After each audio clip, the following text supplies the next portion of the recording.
Your phone tells time better than a Rolex. More accurately, more reliably, automatically synchronized to atomic clocks.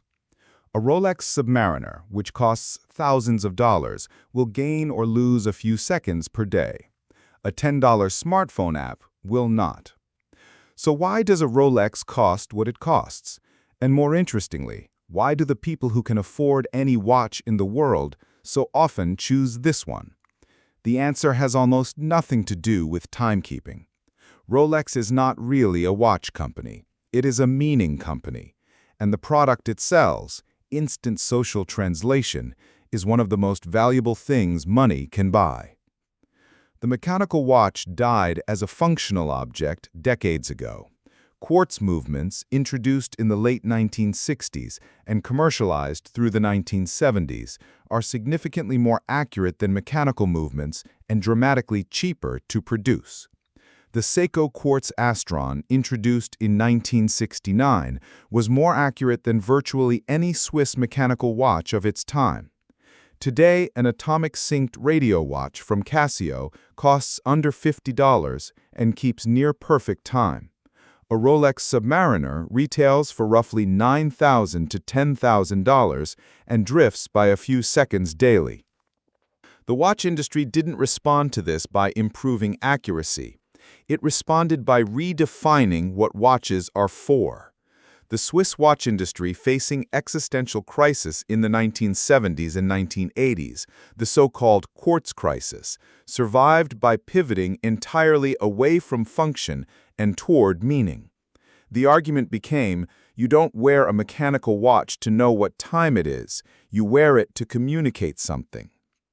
Rolex was founded in 1905 in London and moved to Geneva in 1919. It is unusual among luxury brands in that it is owned by a private foundation, the Hans Wilsdorf Foundation, which means it does not have shareholders pressuring it for short-term growth, and its financial results are not publicly disclosed. This structure has enabled Rolex to operate with extraordinary patience. It does not discount. It rarely increases supply. It controls its distribution tightly, selling only through authorized dealers. The result is a brand that communicates three things simultaneously. First, financial success. A Rolex at any tier, from the entry-level Oyster Perpetual to the high-end Daytona, requires a meaningful expenditure. The object performs financial arrival. Second, cross-cultural recognition. Rolex is one of the globally legible luxury brands in existence. In New York, Tokyo, Lagos, Dubai, and Sao Paulo, a Rolex on a wrist communicates the same basic information. Almost no other object achieves that level of consistent social translation. Third, taste within success. Rolex sits at an interesting position on the luxury spectrum.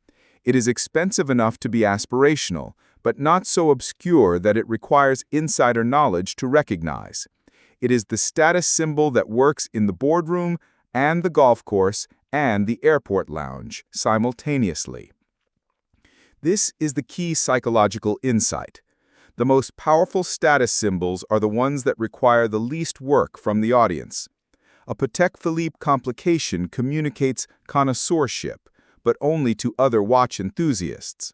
A Richard Mille communicates extreme wealth, but reads as ostentatious in many contexts. A Casio G-Shock communicates function and practicality, which is a status signal in certain subcultures, but not a broad luxury claim. Rolex operates in the sweet spot, universally legible, globally recognized, broadly aspirational. When someone walks into a business meeting wearing a Submariner or a Datejust, the watch does a specific job. It anchors a first impression before a word is spoken.